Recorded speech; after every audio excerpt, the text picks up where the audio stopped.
نحمدہ ونصلی علی رسولہ الکریم اما بعد۔ چمن اپنا ہے یہ اپنے چمن کے باغباں ہم ہے، چمن اپنا ہے یہ اپنے چمن کے باغباں ہم ہے، لہو دے کر اسے سینچا ہے اس کے پاس باں ہم ہے۔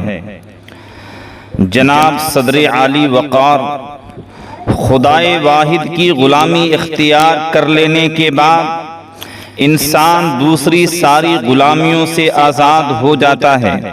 حضرت محمد صلی اللہ علیہ وسلم کی تشریف آوری کا ایک اہم مقصد انسانیت کو انسانی غلامی سے نجات دلانا تھا، اس لیے اسلام وطن دوستی کی تعلیم دیتا ہے۔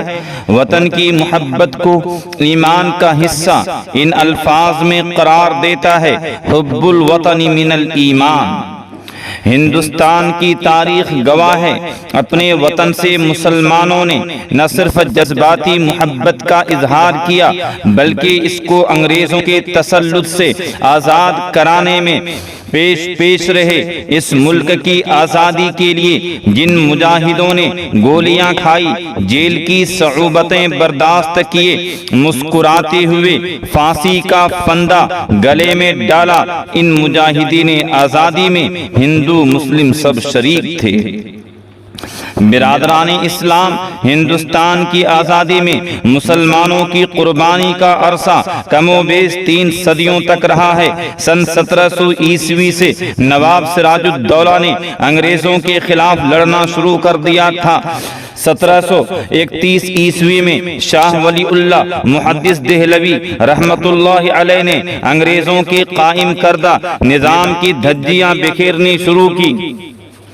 1799 عیسوی میں آزادی کے متوالے ٹیپو سلطان شہید نے سرنگا پٹنم کے میدان میں جام شہادت نوش کیا۔ ان کی لاش کو دیکھ کر فاتح انگریز نے یہ اعلان کیا کہ آج سے ہندوستان ہمارا ہے۔ 1830 عیسوی میں ایسٹ انڈیا کمپنی کی طرف سے حکم جاری ہوا کہ تمام مولویوں کو تختہ دار پر چڑھا دیا جائے۔ چنانچہ پورے ملک میں قتل و غارت گری کا سلسلہ جاری رہا۔ 2 لاکھ مسلمان شہید ہوئے۔ 1861 عیسوی میں امبالہ اور مالٹا کے اندر بڑے سنگین مقدمے چلائے گئے جن میں نامزد تمام مسلمانوں کو پھانسی دے دی گئی یا ساری عمر کے لیے کالا پانی بھیج دیا گیا۔ برطانوی سامراج کو جڑ سے اکھاڑ پھینکنے کے لیے اندرون ملک اور بیرون ملک حملے کا پروگرام بنایا گیا۔ اسی ضمن میں ریشمی رومال کی تحریک چلائی جس میں بڑے بڑے سیاسی قائدین شریک ہوئے۔ حضرت مولانا حسین احمد مدنی رحمت اللہ علیہ نے کراچی کی اجلاس سے خطاب کرتے ہوئے فرمایا تھا: یا تو ہندوستان کی آزاد ہوگی سرزمین، یا تو ہندوستان کی آزاد ہوگی سرزمین، دینی ہوگی مجھے انگلینڈ میں 2 گز زمین۔